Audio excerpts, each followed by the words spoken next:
Hi guys, welcome to the channel. In today's video, I'm going to show you how you can stop Facebook Messenger from auto-saving photos and videos.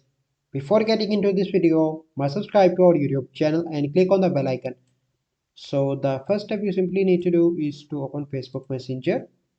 Once you open Facebook Messenger, you simply need to click on three bars in the top left, and then you need to click on this setting icon, and here you need to scroll down and you can find photos and media, and here you can see the option of save on capture. Save new photos you take in the app to your gallery.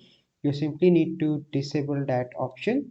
Once you disable that option, your smartphone will not be able to save photos and videos that you capture on the messenger application. I hope you find this video helpful. If you find this video helpful, must like this video, subscribe to our YouTube channel for future videos. We'll see you in the next video. Thank you, have a good day.